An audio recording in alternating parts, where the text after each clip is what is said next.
सभी का पुनः एक बार फिर से स्वागत है ज्ञान स्वर कोचिंग सेंटर द्वारा संचालित यूट्यूब चैनल द ज्ञान स्वर एकेडमी पे। आज हम लोग का टॉपिक होगा क्लास 12 का केमिस्ट्री, जिसमें हम लोग पिछले क्लास में सॉल्यूशन विलयन के बारे में जाने थे। विलयन क्या होता है, विलयन किसे कहते हैं, इसमें हम लोग यह जाने थे कि विलयन के अवयव कितने होते हैं और विलयन में शामिल जो अवयव होते हैं जैसे विलेय और विलायक, तो उनके विभिन्न स्थितियों में विलयन के प्रकार होता है। आज कुछ और स्थितियों में विलयन के प्रकार जानेंगे। हमारा आज का टॉपिक है क्या क्या हम लोग जानेंगे आज विलयन में। तो पहला जानना है हम लोग को विलयन का प्रकार, दूसरा हमको जानना है विलयन का गुण, विलयन का गुण, और तीसरा टॉपिक जो है वह विलयन की सांद्रता, विलयन की सांद्रता। विलयन की सांद्रता में कुछ पार्ट्स हम लोग करेंगे और कुछ पार्ट्स जो है इसमें अब हम लोग को अवलोकन करना है, जानना है कि इसका सांद्रता हम कैसे निर्धारित करेंगे। तो फिर हम आते हैं थोड़ा सा विलयन तो आप जान चुके हैं, फिर से उसको रिवाइज करते हुए हम लोग आगे बढ़ेंगे। उससे पहले मैं आपको बताऊं कि जो भी हमारे नए व्यूअर हैं, नए इस चैनल को देखने वाले हैं, नए चैनल को देख रहे हैं, तो पूरा वीडियो जरूर देखें। यह वीडियो देखने के बाद वीडियो अच्छा लगता है तो आप उसे लाइक करें, सब्सक्राइब करें और शेयर करें। तो आइए हम लोग बात को आगे बढ़ाते हैं। थोड़ा सा पहले हम उसको जो पढ़े हुए उसको रिवाइज करते हुए आगे हम लोग बढ़ते हैं। सबसे पहले पिछले क्लास में हम लोग जाने थे विलयन कि विलयन क्या होता है ना, जिसमें आपको बताया गया था कि विलयन क्या है। तो विलयन एक मिश्रण होता है। तो मिश्रण में कैसा मिश्रण होता है, तो समांगी मिश्रण होता है। अब मिश्रण बनता कैसे है, तो दो या दो से अधिक पदार्थों को मिलाने पर बनता है। अब यहां पर देखिए, यानी कि हम कह सकते हैं कि दो या दो से अधिक पदार्थों का समांगी मिश्रण जो होता है उसको हम क्या कहते हैं, विलयन कहते हैं। दो या दो से अधिक पदार्थों का समांगी मिश्रण क्या कहलाता है, विलयन कहलाता है। अब इसमें दो पदार्थ जब मिलेंगे या दो से अधिक पदार्थ मिलेंगे तो उसमें मिलने वाले पदार्थ का यानी कि अवयवों का भी नाम कुछ दिया जाता है ना। जैसे कोई एक सिस्टम बनता है तो उस सिस्टम में प्रत्येक सिस्टम को बनाने में जो भी चीज शामिल होता है उस सब का एक पार्टिकुलर नाम होता है ना। जैसे यह शर्ट बना है, कमीज बना है, तो इस कमीज में जो भी जुड़ा हुआ है सिस्टम में शामिल है उसका एक नाम है। जैसे बटन हो गया, कॉलर हो गया, बाही हो गया, बाजू हो गया, मतलब कि यह सारे सिस्टम है ना। जैसे ह्यूमन बॉडी बनता है तो एक सिस्टम है, इस सिस्टम में प्रत्येक अलग अलग पार्ट्स जुड़े हुए हैं, उन सारे पार्ट्स का अलग अलग नाम है। वैसे ही विलयन में जो भी पार्ट्स शामिल है उनके भी अलग अलग नाम है ना।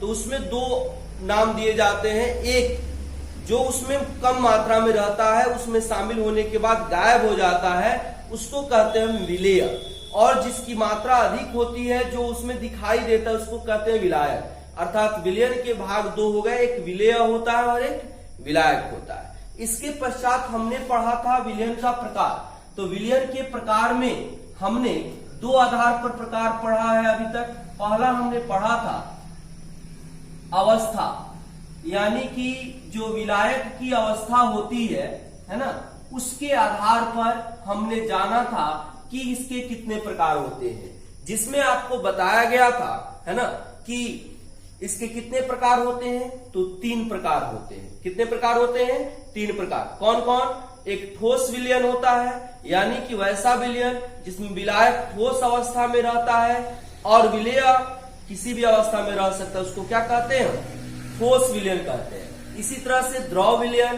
तो जिसमें विलायक द्रव अवस्था में रहता है और विलेय किसी भी अवस्था में रह सकता है, तो उसको कहते हैं हम द्रव विलयन।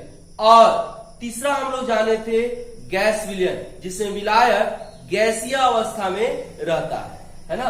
अर्थात उसकी अवस्था के आधार पर हमने उसका निर्धारण किया था, प्रकार बताया था, जो कितने प्रकार के होते हैं, 3 प्रकार के होते हैं। दूसरा हमने पढ़ा था क्या, तो प्रकृति, यानी विलायक की प्रकृति कैसी है। अगर विलायक जल है तो उसको जलीय विलयन कहते हैं, एक्वस सॉल्यूशन कहते हैं। और जल छोड़ करके कोई और विलायक है, उसकी प्रकृति अलग है, तो उसको अजलीय कहते हैं।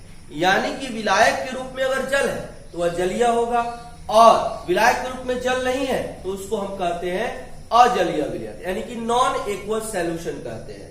अब देखिए, अब यहां से हम लोग को आगे पढ़ना है। यहां तक पिछले क्लास में हम लोग कर चुके हैं, पिछले वीडियो में कर चुके हैं। जो इस वीडियो को नए देख रहे हैं वे विलयन के बारे में, इन पार्ट्स के बारे में नहीं जानते हैं, नहीं पढ़े हुए हैं, नहीं समझ रहे हैं, वे डिस्क्रिप्शन बॉक्स में इसका लिंक दिया जाएगा, आप वहां से जाकर के पढ़ सकते हैं, या आप प्लेलिस्ट में जाएंगे जहां पे क्लास 12 का केमिस्ट्री का वीडियो करके डाला होगा, आप वहां से भी उसको देख सकते हैं। तो आइए हम लोग इसके आगे नेक्स्ट पढ़ते हैं, यानी कि विलयन का प्रकार जो तीसरा होगा, यानी कैसे, तो उसमें शामिल अवयवों की संख्या के आधार पर, है ना, शामिल अवयवों की संख्या के आधार पर, अवयवों की संख्या, है ना। अब ध्यान दें, इसको अगर अकेले तो बनेगा नहीं, चूंकि मिश्रण है, दो या दो से अधिक पदार्थों का समांगी मिश्रण विलयन कहलाता है। तो अगर दो पदार्थ इसमें मिला होगा तो उसको कहते हैं बाइनरी, यानी कि द्विअवयवीय बाइनरी सॉल्यूशन, है ना, या द्विघटकीय विलयन, है ना, द्विपदीय विलयन इसको कह सकते हैं हम, है ना।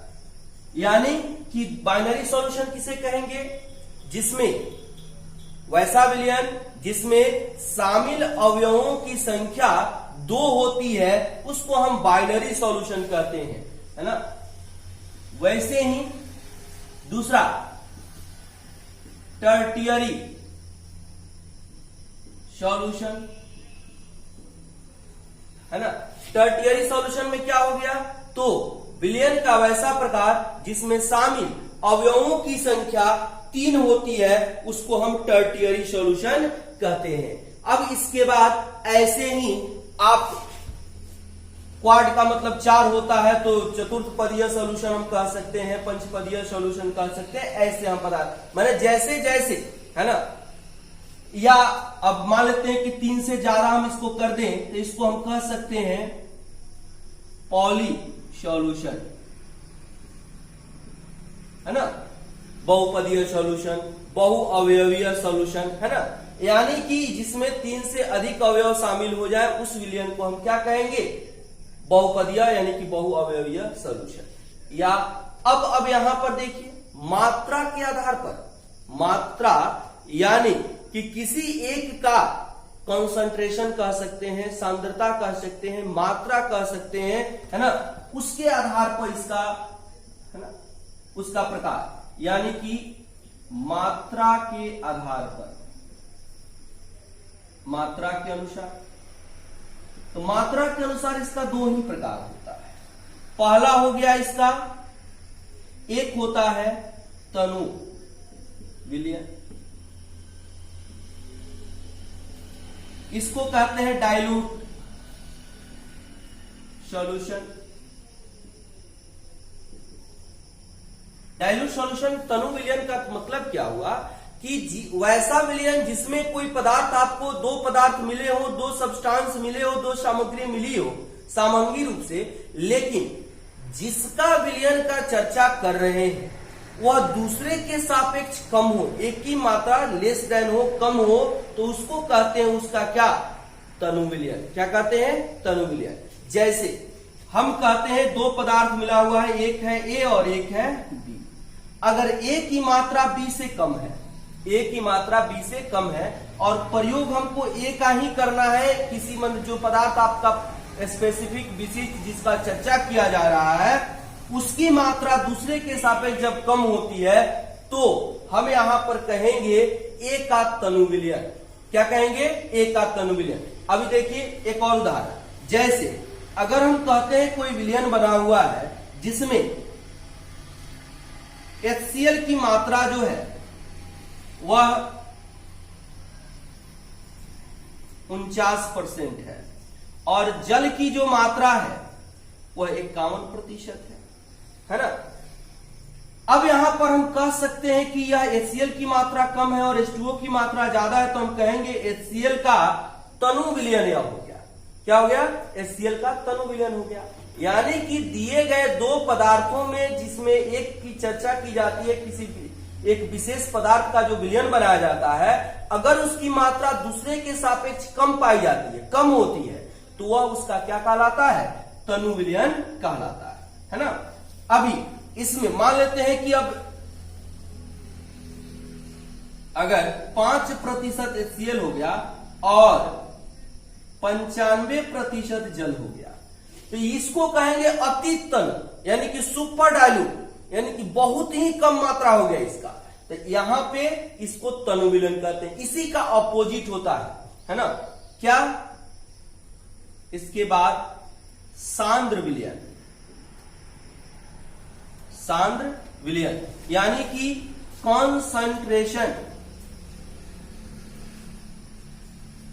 सॉल्यूशन, सॉल्यूशन है ना।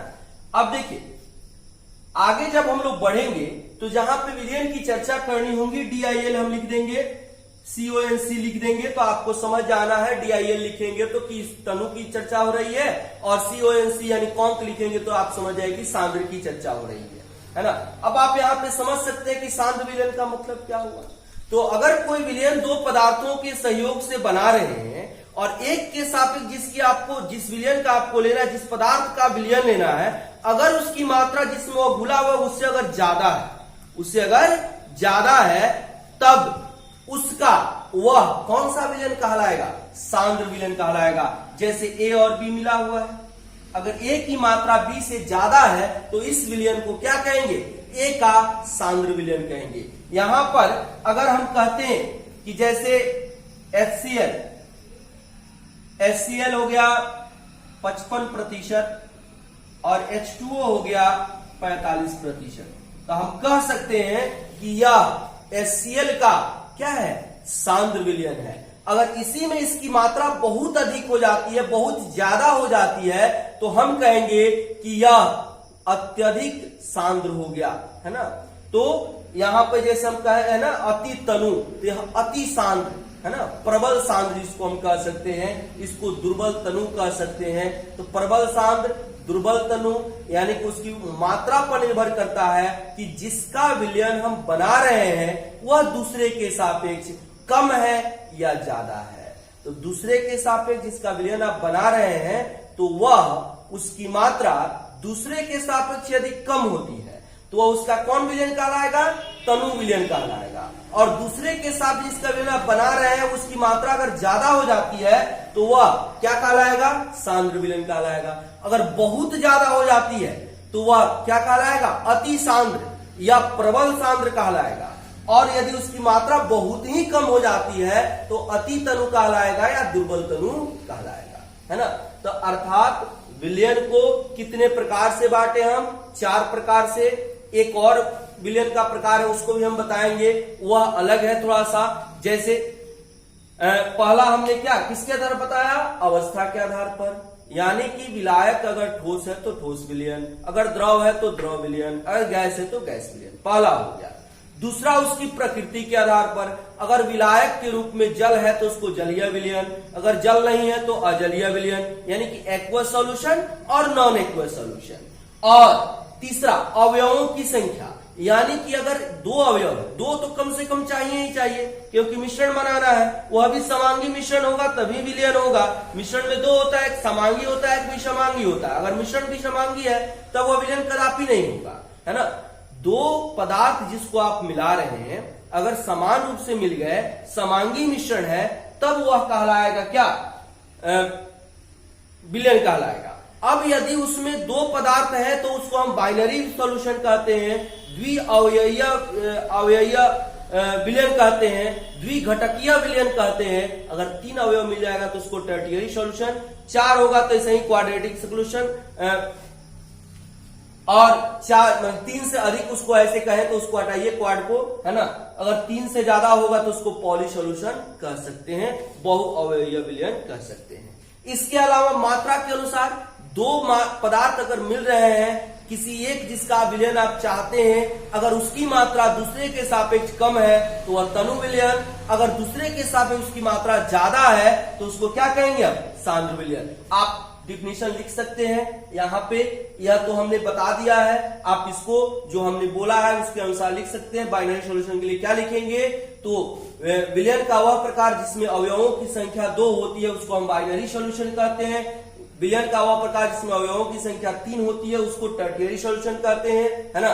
जैसे बाइनरी सॉल्यूशन में हम क्या कहेंगे, बाइनरी सॉल्यूशन में जैसे कहेंगे चीनी और पानी, यह बाइनरी हो गया, है ना। टर्टियरी में 3 अवयव शामिल हो, जैसे दूध में पानी मिला दिया उसमें चीनी मिला दिया तो 3 अवयव हो गया, तो यह टर्टियरी हो गया।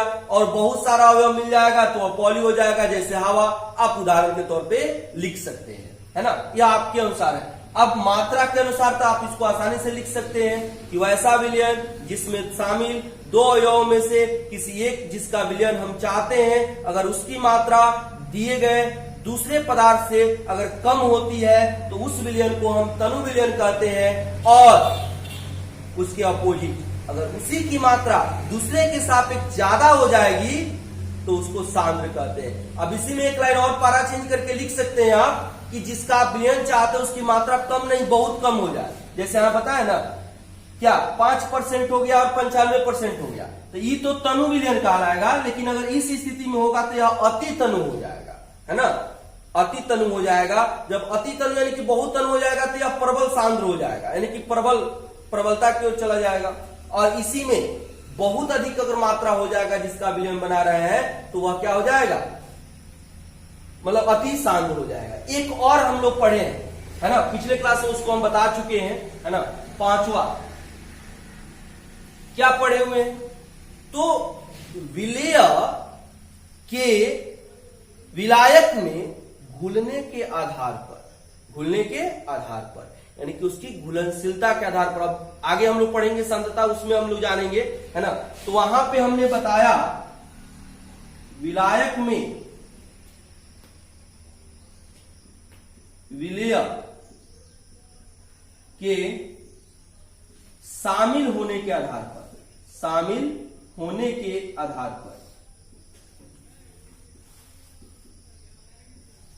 है ना, क्या होता है, तो आपको बताया गया है कौन कौन होता है, बताइए। संतृप्त विलयन, असंतृप्त विलयन और अति संतृप्त विलयन, जिसमें आपको बताए थे क्या कि यदि किसी निश्चित तापक्रम पर विलेय पदार्थ, किसी दिए गए विलयन में विलेय पदार्थ की यदि और अधिक मात्रा को मिलाया नहीं जा सकता हो तो उस विलयन को हम क्या कहते हैं, संतृप्त विलयन कहते हैं, है ना।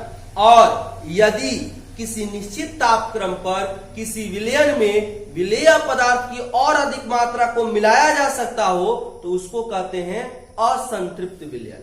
और जब किसी संतृप्त विलयन के ताप को बढ़ाकर उसमें जब विलेय पदार्थ की और अधिक मात्रा मिलाई जा सकती हो तो बनने वाला विलयन क्या कहलाता है, अति संतृप्त विलयन, सुपर सैचुरेटेड सॉल्यूशन कहलाता है।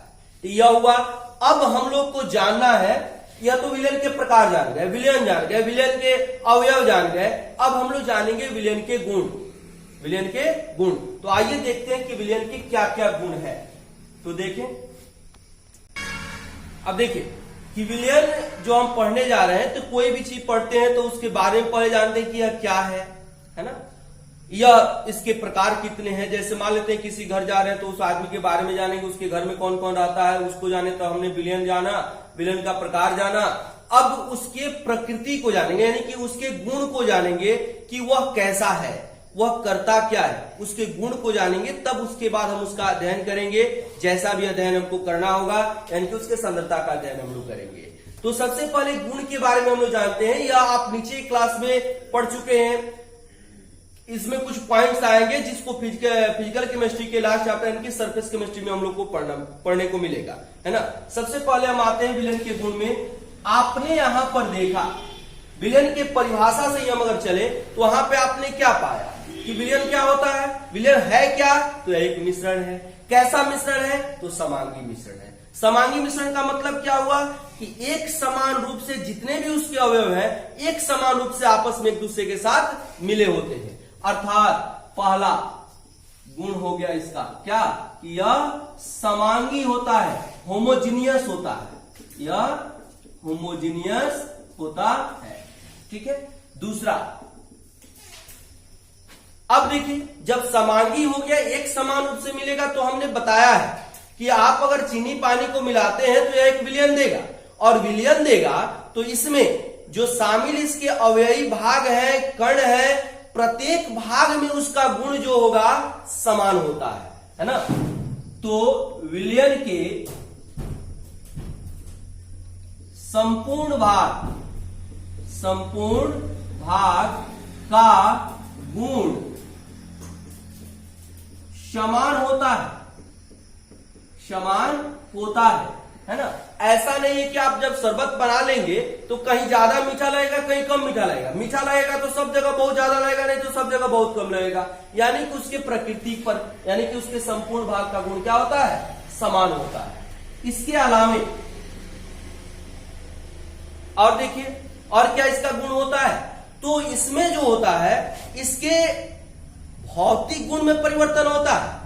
जितने भी उसके अवयवी भाग होते हैं विलयन में शामिल, उसके भौतिक गुण में परिवर्तन जरूर होता है, लेकिन उसके रासायनिक गुण में कोई परिवर्तन नहीं होता है। यानी कि उसमें कोई भी रासायनिक क्रिया संपन्न नहीं होती है विलयन में।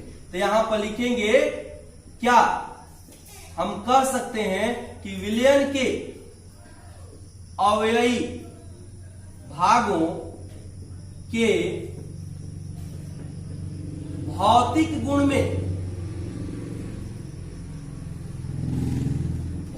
गुण में परिवर्तन होता है, लेकिन रासायनिक गुण में परिवर्तन नहीं होता। रासायनिक गुण में परिवर्तन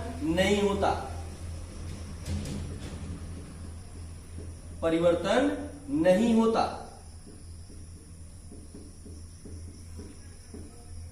ठीक है। इसके अलावा इसमें जो विलयन में जो शामिल कण होते हैं इसको, या विलयन के जो अवयवी भाग होते हैं इसको किसी भी प्रकार से छान करके, फिल्टर करके, है ना, इसको सेपरेट अलग नहीं किया जा सकता है। यानी कि जो मिश्रण को अलग करने की जो विधि हम जानते हैं, अपकेंद्रण विधि होता है, फिल्ट्रेशन मेथड होता है ना, इस मेथड से हम इसको अलग नहीं कर सकते हैं, है ना। यानी कि सामान्य भौतिक विधियों द्वारा इसके अवयवी भाग को अलग नहीं किया जा सकता,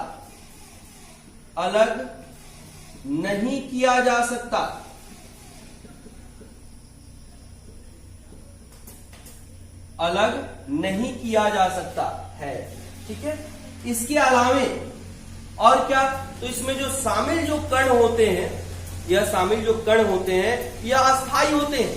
चाहे आप विलयन को अभी बना करके आप छोड़ दीजिए, 1 साल तक छोड़ दीजिए, 1 महीना तक छोड़ दीजिए, 5 साल तक छोड़ दीजिए, लेकिन जो उसके कण होते हैं वो अपने आप पृथक नहीं हो सकते, अलग नहीं हो सकते। यानी कि विलयन क्या होता है? अस्थायी होता है। विलयन अस्थायी होता है।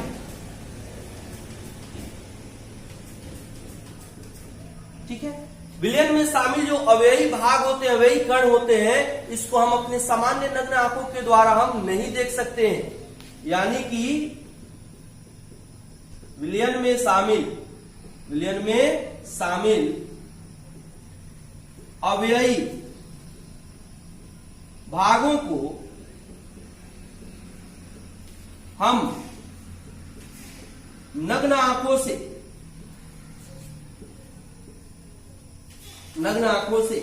नहीं देख सकते।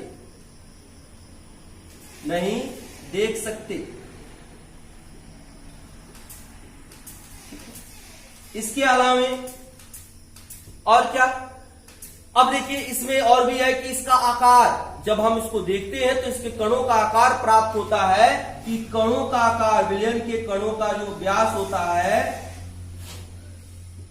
वह 10 का पावर -9 मीटर लगभग होता है, है ना। इसमें और भी चीज, जैसे एक और गुण इसमें लिख सकते हैं आप, यह टिंडल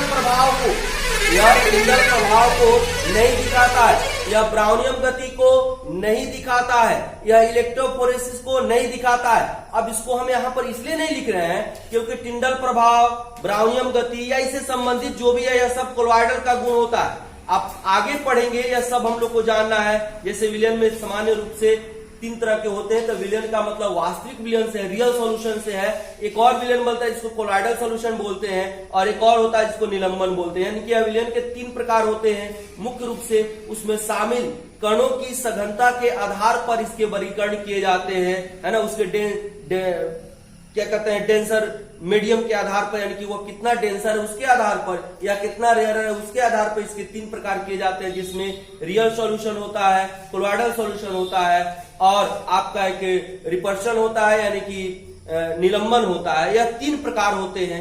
यह तीनों के बारे में, इसके प्रॉपर्टीज के बारे में हम लोग को पढ़ना है फिर से। इसमें चूंकि हमने यह इसलिए बताया कि चैप्टर का नाम विलयन है, तो यह वास्तविक विलयन की हम चर्चा करेंगे। इस चैप्टर में जो भी हम अध्ययन करेंगे वह केवल और केवल वास्तविक विलयन से संबंधित ही चर्चा करेंगे, है ना। इसमें और कोई दूसरा विलयन नहीं आएगा, इसीलिए इसके गुण को जानना अनिवार्य है। यह गुण जो लिखे भी हैं यह सारे गुण वास्तविक विलयन के ही है ना। कोलॉइडल विलयन और निलंबन या इससे संबंधित जो भी प्रॉपर्टीज है, गुण है, यह सभी हम लोग पढ़ेंगे सरफेस केमिस्ट्री में। जब सरफेस केमिस्ट्री यानी कि 5वां चैप्टर पृष्ठीय रसायन में जब हम लोग चलेंगे तो वहां पे यह पूरा थ्योरी है, और पूरे थ्योरी में भी हम लोग इसी की चर्चा करेंगे, उसके बारे में हम लोग जानेंगे, है ना। तो यहाँ पर यह विलयन का गुण हो गया, है ना। अब यहां से हम आगे बढ़ेंगे, हम लोग जानेंगे अब विलयन की सांद्रता, कंसंट्रेशन ऑफ सॉल्यूशन। अब इसमें देखिए विलयन की सांद्रता कहने का तात्पर्य है कि कितनी मात्रा में किसी विलायक में विलय का कण शामिल होता है, या विलय का अवयव किसी विलायक में शामिल होकर के विलयन बनाता है, वह तो प्रति एकांक आयतन में घुले हुए विलय की मात्रा को ही विलयन की सांद्रता कहते हैं, है ना। तो अब यहाँ पर जैसे विलयन है तो इसका 2 तरह से अध्ययन होगा, एक गुणात्मक होगा, एक मात्रात्मक होगा। तो सारे पदार्थों के गुण, विलयन के गुण तो लगभग समान होते हैं, तो गुणात्मक अध्ययन से हमको कोई खास बेनिफिट नहीं होता है ना। उसका आकलन कर पाना उसके द्वारा थोड़ा सा जटिल हो जाता है, थोड़ा सा नहीं बहुत जटिल हो जाएगा, जिससे हम उसका निर्धारण नहीं कर सकते उसके बारे में, उसके सांद्रता का। तब उसके सांद्रता का हम निर्धारण कैसे करते हैं, तो मात्रात्मक रूप में करते हैं, यानी कि विलय की कितनी मात्रा विलायक के साथ मिल रही है उसके आधार पर हम उसका निर्धारण करते हैं, किसका, विलयन के सांद्रता का। तो अब हम लोग जानेंगे विलयन की सांद्रता। तो आइए देखते हैं विलयन की सांद्रता। अब देखिए हम लोग को जानना है विलयन की सांद्रता। जैसे हमने अभी बताया एक विलयन का प्रकार हम लोग पढ़े थे, जिसमें हमने बताया था 2 चीज का चर्चा किया, सांद्र एवं तनु। यह सांद्र और तनु किस पे डिपेंड कर रहा था, यह सांद्र और तनु किसी भी पदार्थ ए की अगर हम चर्चा कर रहे हैं तो यह ए जिसमें मिलता है यह इसकी मात्रा पर डिपेंड करता है। अगर यह ए जो है बी से कम रहता है तो हम कहते हैं कि वह ए का कौन सा विलयन है, तनु विलयन है। और यही अगर ए बी से ज्यादा रहता है तो इसका हम कहते हैं कि यह सांद्र विलयन है। अर्थात हम कह सकते हैं कि इसके प्रति एकांक भाग में मिले हुए विलय की मात्रा को हम विलयन की क्या कहते हैं, सांद्रता कहते हैं। अर्थात प्रति एकांक भाग में घुले हुए विलय की मात्रा, तो घुलेगा तो विलायक में घुलेगा, और नहीं तो ऑलरेडी जो विलयन बना हुआ है उसमें घुलेगा। तो घुलना भी होगा तो किसमें घुलेगा, असंतृप्त विलय में घुलेगा। अब जैसे हमने विलय के घुलने के आधार पर 3 प्रकार बताया, संतृप्त यानी कि संतृप्त में जब आप विलय को लेकर के आइएगा तो यह तो ऑलरेडी संतृप्त है, तो इसमें घुलेगा नहीं, ऐसे ही रह जाएगा, यानी कि फिर से आपको विलयन तैयार नहीं होता। हाँ, यह घुल सकता है कब, जब यह असंतृप्त हो, यानी कि 2 ही स्थिति में घुल सकता है, विलय यानी कि विलयन जो है वह असंतृप्त हो तब घुलेगा, और नहीं तो आपको फर्स्ट राउंड में आपको विलायक दिया गया है तब घुलेगा, है ना। संतृप्त या अगर दिया रहेगा उसमें विलय को आप डालिएगा तो ज्यों का त्यों रह जाएगा, यानी कि वहां पर फिर से विलयन बनने की क्रिया संपन्न नहीं होगी, है ना। तो कहने का तात्पर्य है कि विलयन की सांद्रता का मतलब क्या हुआ, तो हम इसको लिख सकते हैं, क्या लिख सकते हैं कि प्रति एकांक भाग में घुले हुए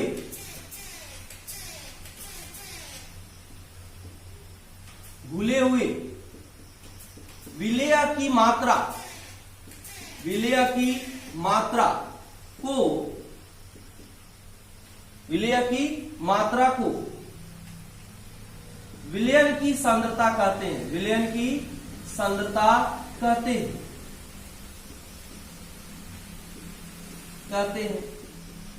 अब देखिए, यह जो विलयन की सांद्रता है इसका निर्धारण हम दो प्रकार से करते हैं, एक गुणात्मक और एक मात्रात्मक, है ना। तो यहां पर लिख सकते हैं विलयन की सांद्रता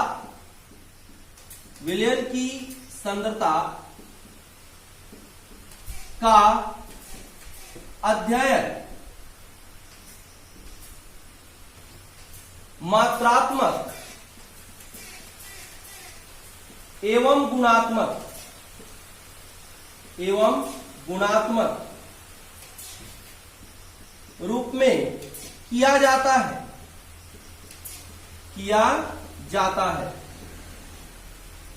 लेकिन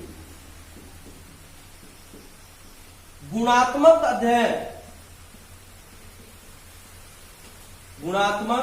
अध्ययन में होने वाले कठिनाई को देखते हुए इसका अध्ययन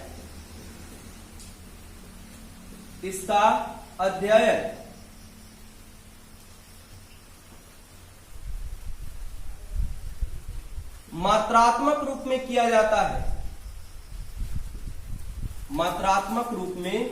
किया जाता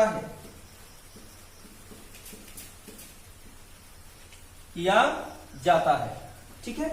अब देखिए, अब यहां पर अपने सुविधा के लिए जो मात्रात्मक अध्ययन करते हैं, मात्रा के रूप में निकालते हैं, यह दो प्रकार से हम बांट देते हैं, एक भौतिक इकाई के रूप में और एक रासायनिक इकाई के रूप में, है ना। रासायनिक इकाई कहने का मतलब कि जो आपका रासायनिक क्रिया के फलस्वरूप जो बदलाव होता है, उसमें चेंजिंग होता है, उसके कारण जो आप अध्ययन करते हैं वह, और भौतिक का मतलब हुआ जो भौतिक परिवर्तन, जैसे भौतिक परिवर्तन में क्या हुआ, चीनी को पानी में डाल दिए, घुल गया, मिल गया, अब यहाँ पे जो हम मात्रा निकालेंगे, अब यहाँ पे तो अति संतृप्त बना नहीं रहे हैं, अति संतृप्त तब बनेगा जब रासायनिक क्रिया होगी। तो इस स्थिति में यानी कि हम इसका निर्धारण करते हैं दो रूप में, एक भौतिक इकाई के रूप में निर्धारण करते हैं और एक रासायनिक इकाई के रूप में करते हैं। अब भौतिक इकाई के रूप में इसका मात्रात्मक अध्ययन में हम लोग कौन कौन सा सांद्रता निकालेंगे, सांद्रता की कौन कौन सी विधि होगी जिसका हम निर्धारण करेंगे, वह उन विधियों में कौन कौन सी विधि आएगी। तो पहला द्रव्यमान प्रतिशतता, मास परसेंटेज, दूसरा आयतन प्रतिशतता यानी कि वॉल्यूम परसेंटेज, इसके बाद द्रव्यमान आयतन प्रतिशतता, मास वॉल्यूम परसेंटेज, उसके बाद पार्ट पर मिलियन, उसके बाद पार्ट पर विलियन और मोल फ्रैक्शन। यानी कि भौतिक इकाई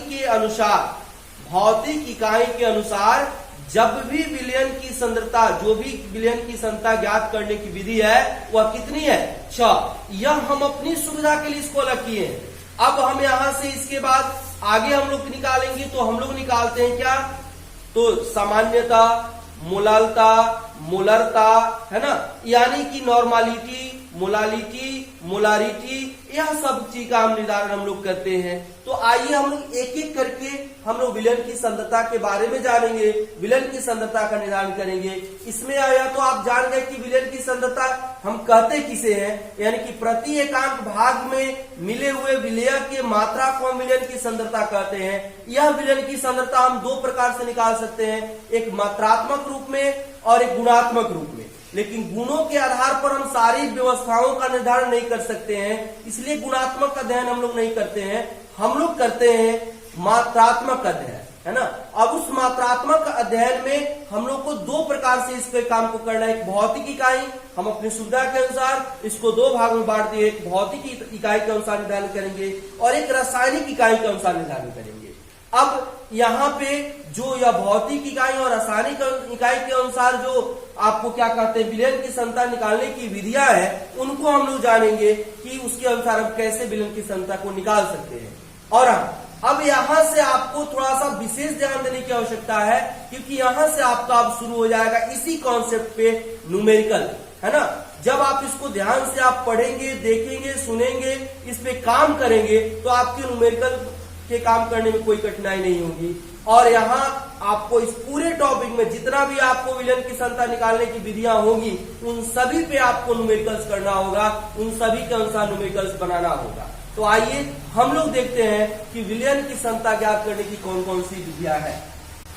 तो विलयन की सांद्रता को निर्धारित करने के लिए जैसा कि हमने बताया कि हम इसका मात्रात्मक और गुणात्मक अध्ययन करते हैं। गुणात्मक अध्ययन में होने वाली परेशानी को देखते हुए हम सिर्फ मात्रात्मक अध्ययन करते हैं, या मात्रात्मक अध्ययन के दौरान भी इसकी गणना के लिए हम लोग इसके भौतिक इकाई के अनुसार इसका निर्धारण करते हैं, रासायनिक इकाई के अनुसार इसका निर्धारण करते हैं। तो अब इसमें हम लोग को जानना है कि यहाँ पर कैसे हम विलयन की सांद्रता का निर्धारण करते हैं, कि विलयन की सांद्रता को विलयन की सांद्रता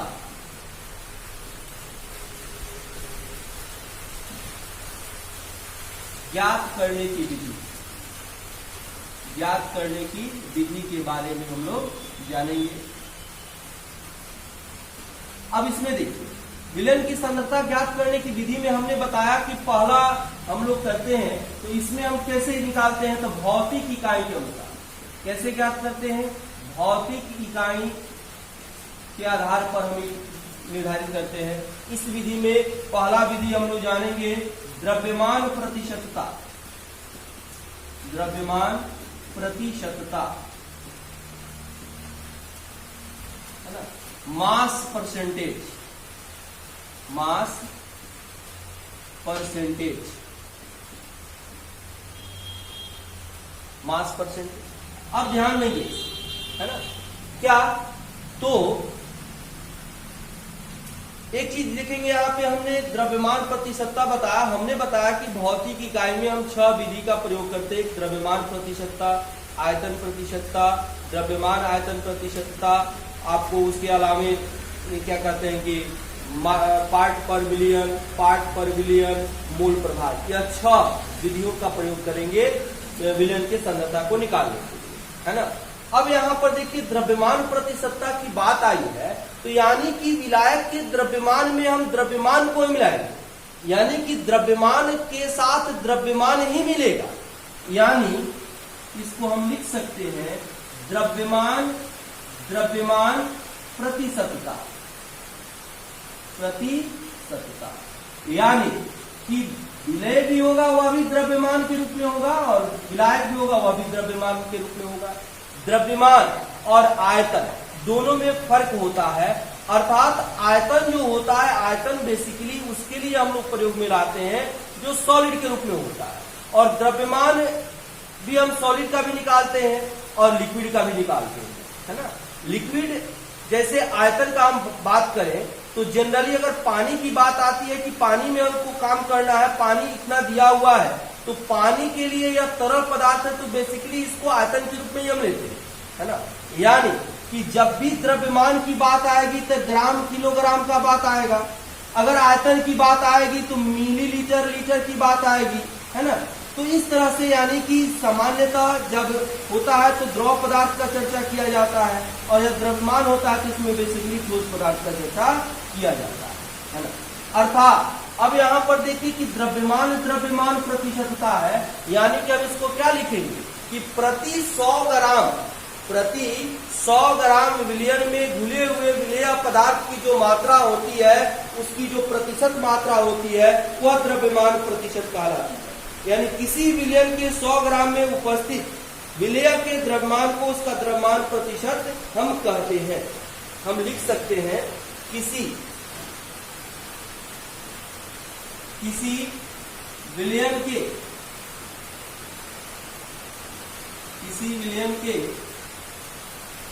100 ग्राम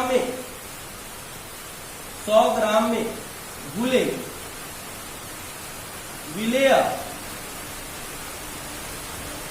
की प्रतिशत मात्रा द्रव्यमान प्रतिशतता कहलाती है। द्रव्यमान प्रतिशतता कहलाती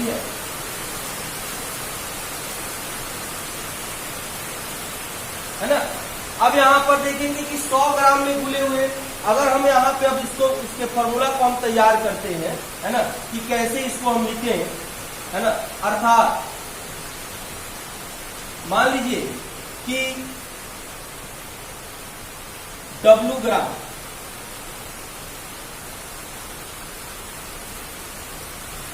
विलायक में W ग्राम में विलेय घुला हुआ W ग्राम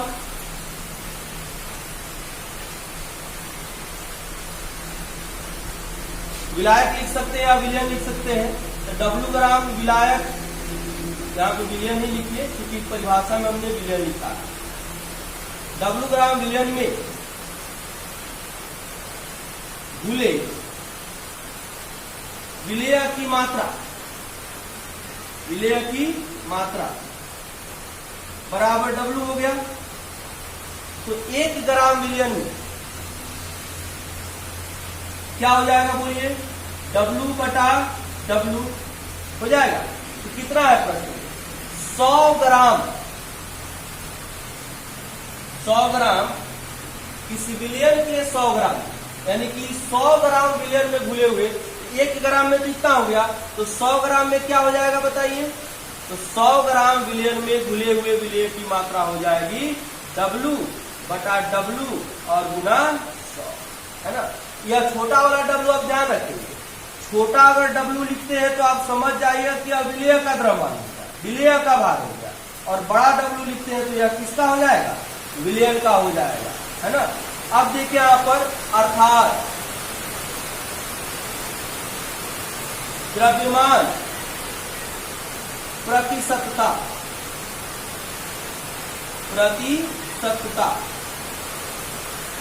क्या लिखेंगे बोलिए, W बटा W प्रतिशत, यानी कि द्रव्यमान में द्रव्यमान घुला हुआ बराबर क्या हो जाएगा, W बटा W गुना 100। अर्थात कहने का मतलब यह हो गया विलेय का द्रव्यमान बटा विलयन का द्रव्यमान और गुना 100, ऐसे हम इसको लिख सकते हैं, है ना। तो अब यहां से यह तो हो गया द्रव्यमान प्रतिशतता। अब इसी तरह से हम आयतन के देखेंगे तरल पदार्थ। उदाहरण से इसको और हम बेहतर तरीके से समझ सकते हैं। ऐसे यहाँ पे जैसे देखिए, यहाँ पे एक उदाहरण हम लेते हैं, जैसे अगर हम कहते हैं 10% चीनी का विलयन, ठीक है। तो अब यहाँ पर देखिए कि 10% चीनी का विलयन है, तो यहाँ पर हम कह सकते हैं कि 10 ग्राम चीनी 90 ग्राम जल के साथ मिला हुआ है, यानी 10% का मतलब क्या हुआ, 10 बटा 100, ठीक है ना। यानी कि यहाँ पर 100 जो हो गया वो विलयन का मात्रा हो गया, 10 जो हो गया वो विलेय का मात्रा हो गया। तो विलेय की मात्रा अगर 10 है तो 100 में 10 अगर विलेय हो गया तो विलाय कितना होगा, 90 होगा। इसका मतलब यह हुआ कि हम कह सकते हैं कि 10 ग्राम चीनी 90 ग्राम जल के साथ मिला हुआ है। तो जिसका भी कहा जाएगा, जैसे आपको कहा जाए कि मान लेते हैं कि 5.5% है ना ब्लीचिंग पाउडर का विलयन, है ना। ब्लीचिंग पाउडर का विलयन कहा गया, तो यहाँ पर 5.5 को 100 में से घटा दीजिए, जो बच गया उतना आपका जल है, और यह 5.5 ग्राम आपका सोडियम हाइपोक्लोराइट यानी कि ब्लीचिंग पाउडर है ना। तो हम यहाँ पर कह सकते हैं कि जिसकी भी मात्रा है, यानी कि जितना भी प्रतिशत है द्रव्यमान अगर निकाल रहे हैं, तो उसमें उसकी मात्रा, यानी कि 100 भाग में जितना मात्रा हम मिलाते हैं यह सब न्यूमेरिकल बनाने के समय काम आएगा और इसको ध्यान में रखेंगे। जैसे ही कहा जाएगा कि किसी विलेय का चाहे द्रव्यमान प्रतिशत आपका 5% है, तो आपको तुरंत समझ लेना होगा 5% का मतलब 5/100 हो गया। तो वह जो विलायक जिसकी चर्चा की है उसकी मात्रा 5 ग्राम है और जो विलायक है उसकी मात्रा 95 ग्राम है ना। तो यहां से आपको खुद से समझना होगा, है ना। इसके आधार पे हम बता सकते हैं, अर्थात हम ऐसे कर सकते हैं कि प्रति 100 ग्राम विलयन में घुले हुए विलय की मात्रा को हम क्या कहते हैं, द्रव्यमान प्रतिशत कहते हैं उसकी। अब इसी तरह से अगर आयतन प्रतिशत की बात आती है, यहां पर याद रखेंगे W, छोटा w है यानी कि विलय का द्रव्यमान है, नीचे बड़ा W यानी कि विलयन का द्रव्यमान है और गुना 100 है, यानी कि 100 ग्राम विलयन में घुले हुए विलय के द्रव्यमान को द्रव्यमान प्रतिशतता कहते हैं। अब इसी तरह से अगर आयतन प्रतिशतता की बात हो, आयतन प्रतिशतता की बात होगी तो हम क्या कहेंगे। अब यहाँ पे आयतन है तो यहाँ पर आपको ध्यान रखना होगा, अभी हमने बताया इसके पहले कि जब भी ग्राम किलोग्राम हो तो समझ जाइए कि द्रव्यमान की चर्चा हो रही है, जब भी लीटर मिलीलीटर की चर्चा हो तो समझ जाइए कि आयतन की बात हो रही है ना। तब यहां पर देखिए, जैसे दूसरा आयतन प्रतिशतता, आयतन प्रतिशतता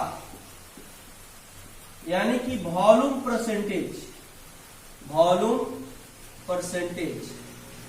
इसका मतलब क्या हुआ कि यदि किसी विलयन के 100 मिलीलीटर में या किसी विलयन के 100 मिलीलीटर में घुले हुए विलय के आयतन को हम क्या कहते हैं, आयतन प्रतिशतता कहते हैं, है ना। तो यहां पर लिखेंगे किसी विलयन के, किसी विलयन के 100 मिलीलीटर में घुले हुए विलय के आयतन को आयतन प्रतिशतता, आयतन प्रतिशतता कहा जाता है, कहा जाता है। अब उसी तरह से इसका भी हम निकाल लेंगे आयतन प्रतिशतता। तो अब देखेंगे डायरेक्ट हम इसको लिखते हैं उसी के आधार पर, क्या हो जाएगा बताइए। तो आयतन प्रतिशतता यानी कि वॉल्यूम परसेंटेज जो होगा,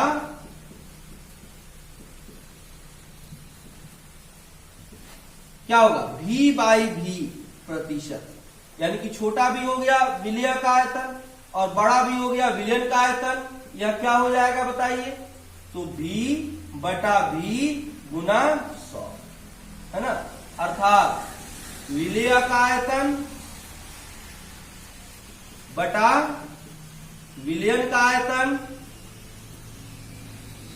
विलयन का आयतन और गुना 100, है ना।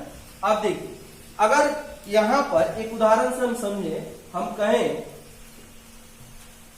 10% ethyl alcohol, ethyl alcohol, ethyl alcohol ethanol कहते हैं, है ना, जो किण्वन की प्रक्रिया के फलस्वरूप सामान्य नेचुरली प्राप्त किया जाता है। 10th क्लास में आप लोग को पढ़ लेना है।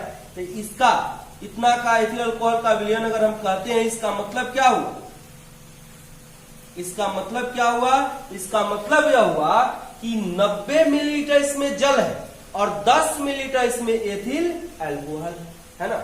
यानी कि इसको हम लिखेंगे ना, इतना विलयन बराबर 10 मिलीलीटर बटा 100 मिलीलीटर। तो हाई हो गया कौन चीज, एथिल अल्कोहल का मात्रा, यह क्या हो गया, इस विलयन का मात्रा।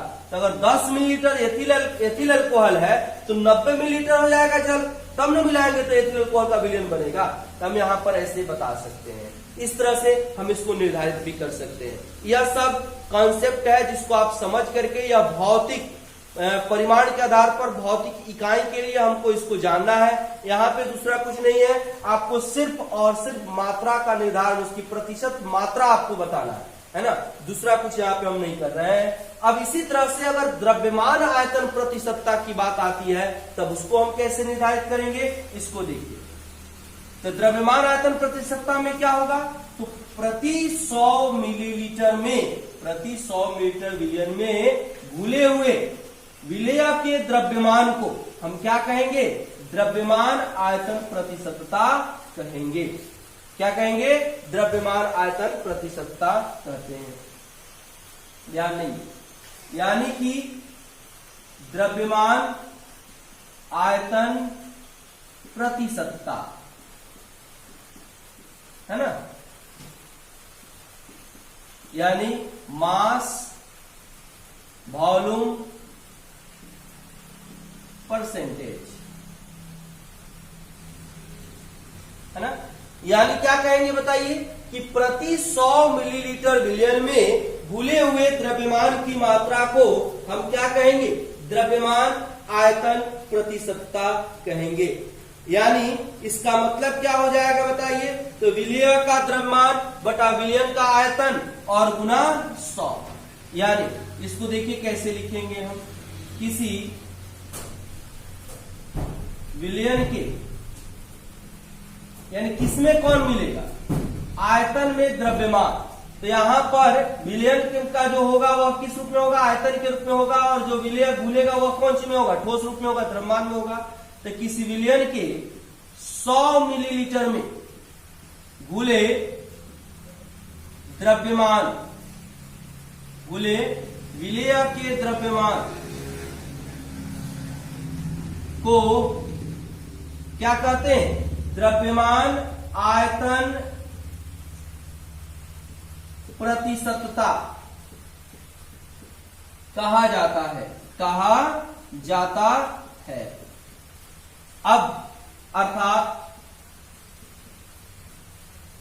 क्या हो जाएगा? देखिए क्या लिखेंगे? जैसे द्रव्यमान आयतन प्रतिशतता, इसको कैसे दिखाएंगे? इसको लिखेंगे हम W/V प्रतिशत, यानी विलेय का द्रव्यमान बटा विलयन का आयतन गुना 100, गुना 100। यह हो गया। जैसे अब देखिए, अगर अब यहीं पे हम कहते हैं इसके अकॉर्डिंग 10% चीनी का द्रव्यमान आयतन प्रतिशत, तो क्या हो जाएगा बताइए? इसका मतलब यह हो गया कि 100 मिलीलीटर में 100 मीटर विलयन हो गया और 100 मिलीलीटर में 10 ग्राम है शामिल क्या? चीनी। हम क्या कहेंगे? चीनी की मात्रा 10 ग्राम और विलयन की मात्रा आपको 100 मिलीलीटर। यहां पे अब मिलीलीटर है और 1 ग्राम है तो इसको निकाल नहीं सकते हैं, है ना। हाँ, अब यहां पर 1 मिलीलीटर यह एक आयतन है, ग्राम आपका। अब यहाँ पे दोनों अलग अलग चीज है ना। दोनों के निर्धारित करने के लिए हम अलग अलग रूप में इसका काम हम लोग करेंगे।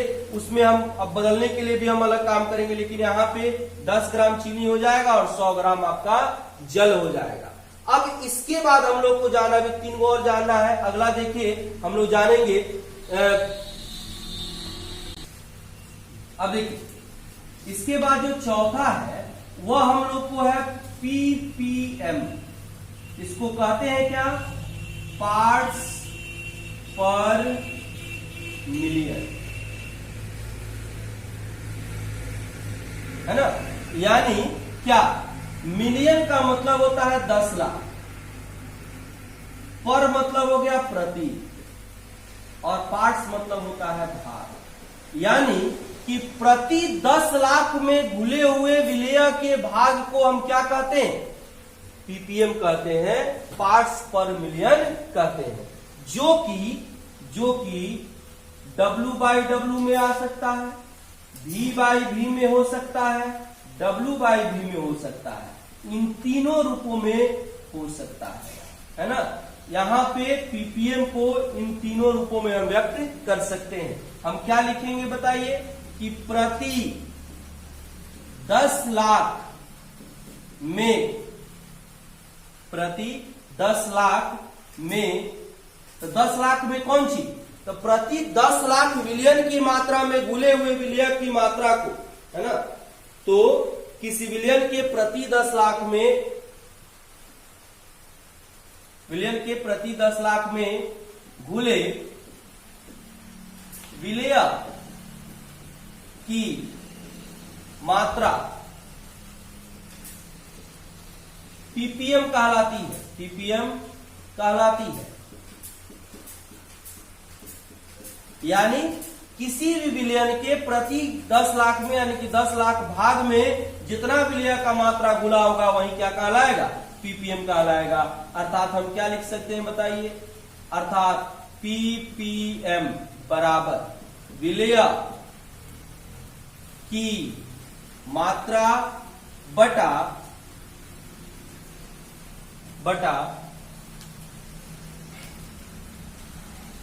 विलयन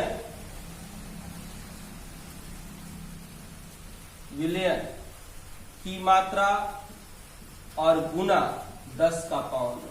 इसकी पहले वाला जो हम लोग पढ़े थे प्रति 100 में पढ़े थे, किसी विलयन के 100 भाग में, और यहां पर है 10 लाख भाग में, बात वही होगा, है ना। यानी कि अगर यहाँ पे द्रव्यमान दोनों ले लिए तो यह W/W गुना 10 का पावर 9, है ना। यह प्रतिशत नहीं लिखे, यहाँ पे प्रतिशत लिखने का मतलब 100 भाग हो जाएगा। यहाँ पे हम ले सकते हैं क्या, 10 का पावर 9, 10 का पावर 6, 10 का पावर 6, 10 का पावर 6। यानी कि अगर विलेय द्रव्यमान होगा और विलयन भी द्रव्यमान होगा, तब यह सूत्र हो जाएगा। या अगर आयतन में होगा दोनों तो यह होगा, और एक द्रव्यमान में एक आयतन में होगा तो यह होगा। यानी कि इसको हम तीनों रूप में व्यक्त कर सकते हैं। विलयन 10 लाख है तो 10 लाख का मतलब हो गया 10 का पावर 6, है ना। यानी कि विलय की मात्रा बटा विलयन की मात्रा गुना 10 का पावर 6, और इसको हम व्यक्त कर सकते हैं इन तीनों रूपों में। यह जो फॉर्मूला है यह तीनों रूप में कंसीडर हो सकता है। अब इसी तरह से अगर पीपीबी इसको क्या लिखेंगे, पार्ट्स पर विलियन हो जाएगा। तब एक बिलियन में कितना मान होता है, तो 10 लाख नहीं होता, यह हो जाएगा 100 करोड़। कितना हो जाएगा, 100 करोड़। अब देखिए 100 करोड़ का मतलब क्या, 10 लाख हो गया 10 का पावर 6, 10 लाख के बाद 1 करोड़ होगा 10 का पावर 7, उसके बाद होगा 10 करोड़ 10 का पावर 8, और 100 करोड़ होगा 10 का पावर 9। यानी कि प्रति 100 करोड़ में, यानी कि 10 का पावर 9 में, कौन सी के, किसी विलयन के प्रति 10 के पावर 9 में गुले विलय की मात्रा को हम क्या कहेंगे, पीपीबी कहेंगे। अब यहां पर पीपीबी बराबर क्या हो जाएगा बताइए, विलय की मात्रा बटा विलयन की मात्रा और गुना 10 का पावर 9, गुना 10 का पावर 9। यह हो गया आपका कौन सा, पीपीबी। अब इसके बाद लास्ट है भौतिक इकाई के लिए जो मात्रात्मक मान है, वह लास्ट है मोल प्रभाज। इसको देखेंगे हम लोग। अब देखिए अगला जो हमको भौतिक इकाई के अनुकूल निकालना है, यहाँ पे हमको निकालना हुआ है मोल प्रभाज या मोल अंश या मोल बिंदु। ठीक है, अब समझिए इसे, जैसे कोई भी विलयन का हम काम करते हैं, है ना, तो वहां पे विलयन में हमको क्या मिलता है,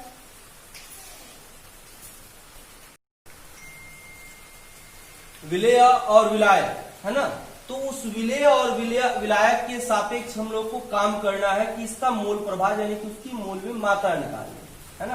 तो जब विलयन में हमको 2 पार्ट्स मिलते हैं, एक विलेय मिलता है और एक विलायक मिलता है ना, तो इन दोनों का अलग अलग मोल प्रभाज हम ज्ञात कर सकते हैं, है ना, ज्ञात करते भी हैं। तो मोल प्रभाज दरअसल होता क्या है, तो विलयन में शामिल अवयवों के कुल मोल और किसी उसके एक अवयव के मोलों का जो अनुपात होता है, वही उसका क्या कहलाता है, मोल प्रभाज कहलाता है ना। अर्थात हम लिख सकते हैं कि विलयन के किसी अवयव का मोल एवं विलयन में शामिल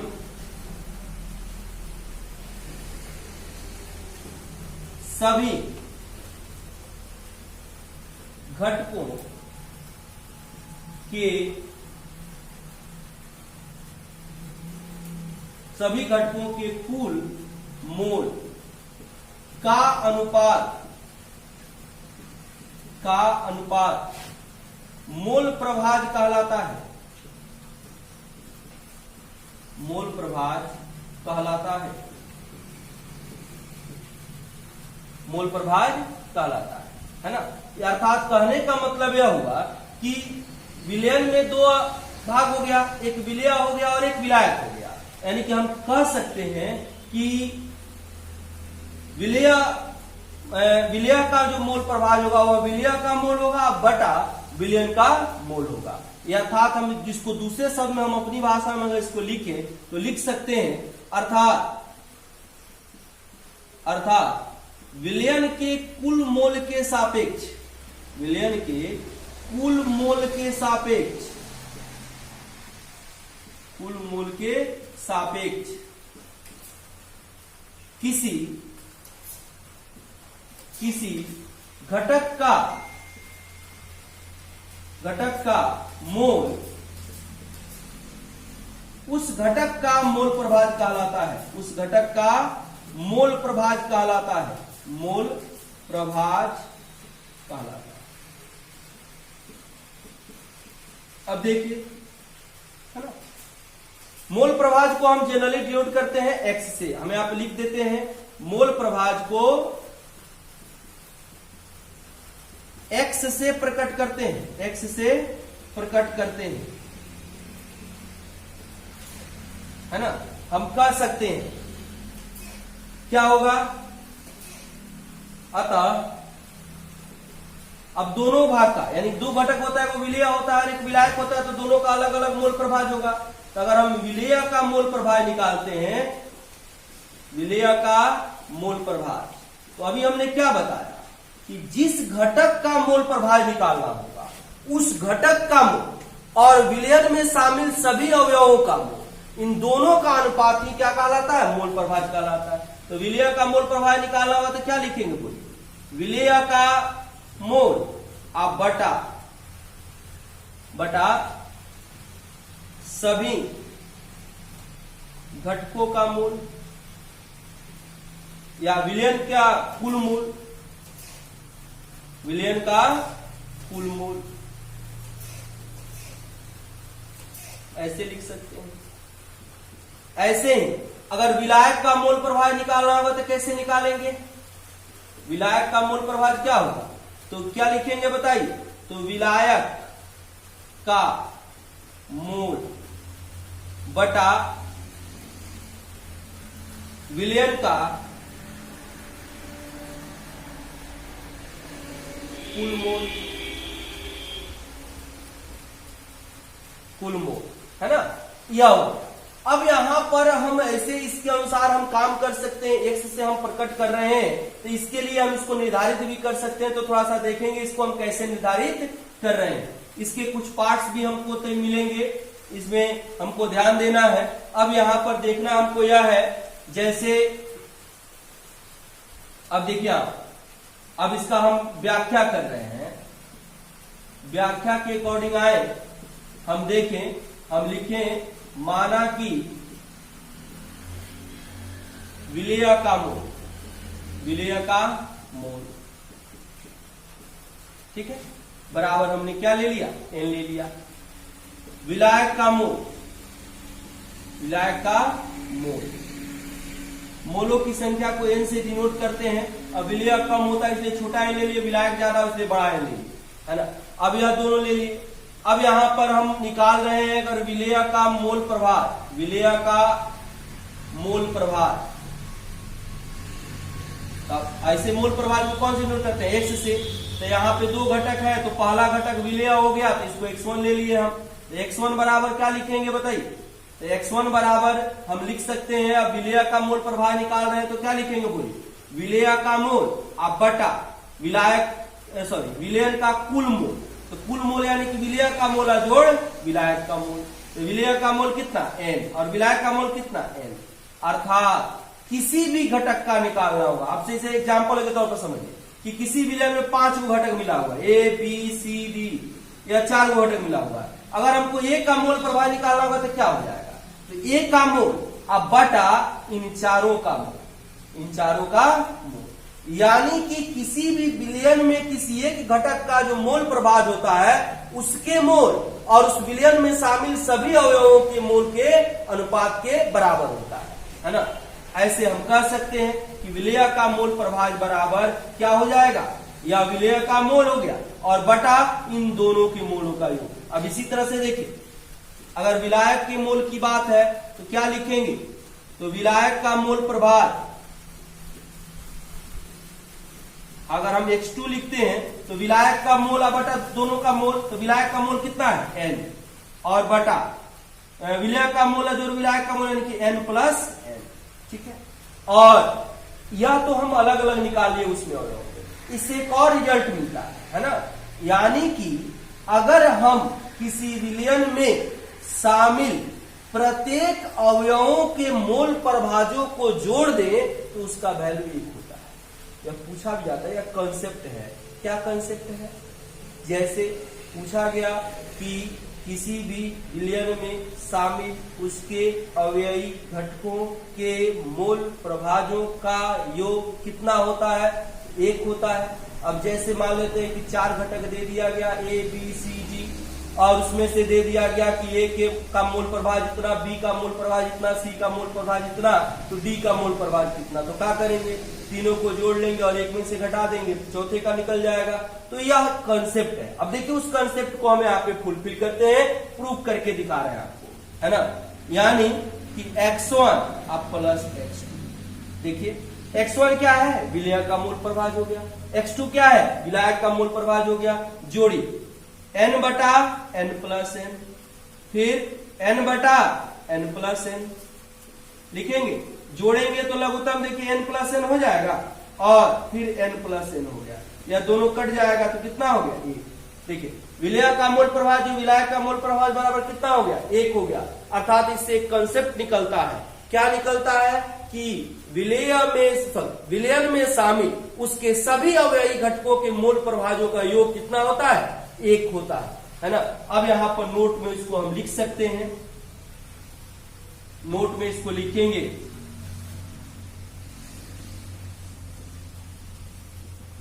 क्या, तो विलयन में शामिल सभी घटकों के, विलयन में शामिल सभी घटकों के मोल प्रभाजों का योग 1 होता है, 1 होता है ना। यदि किसी विलयन में ए बी सी डी घटक शामिल हो तो ए का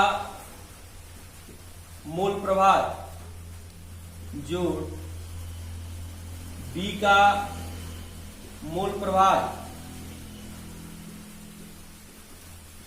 जोड़ सी का मोल प्रभाव जोड़ डी का मोल प्रभाव बराबर कितना हो जाएगा, 1 हो जाएगा, है ना। अर्थात अब ए का मोल प्रभाव कैसे निकलेगा, तो ए का मोल अब बटा ए का मोल जोड़ बी का मोल जोड़ सी का मोल जोड़ डी का मोल, ऐसे ही बाकी सब निकलेगा। जिसका भी मोल प्रभाव निकालना होगा, जिसका भी मोल प्रभाव निकालना होगा विलयन के घटकों में से, उसका मोल अब बटा विलयन में शामिल सभी घटकों के मोलों का योग, यही उसका मोल प्रभाव होता है। अर्थात विलयन में शामिल उसके कुल अवयवों का के मोलों के सापेक्ष किसी घटक का जो मोल होता है वो उसका क्या कहलाता है, मोल प्रभाज कहलाता है। तो इस तरह से विलयन की सांद्रता हमने निकाला, किसके आधार पर, तो भौतिक इकाई के आधार पर विलयन की सांद्रता निकालने की विधि के बारे में हमने जाना। अगले क्लास में विलयन की सांद्रता हम निकालेंगे, लेकिन रासायनिक इकाई के आधार पर हम लोग याद करेंगे कि विलयन की सांद्रता क्या होती है। तो पुनः अगले क्लास में विलयन के सांद्रता निकालने की विधि हम लोग जानेंगे। रासायनिक इकाई के लिए हम अपने सुविधा अनुसार भौतिक इकाई के आधार पर और रासायनिक इकाई के आधार पर कार्य को करते हैं। तो अगले क्लास में फिर मिलेंगे विलयन की सांद्रता के लिए। तब तक धन्यवाद।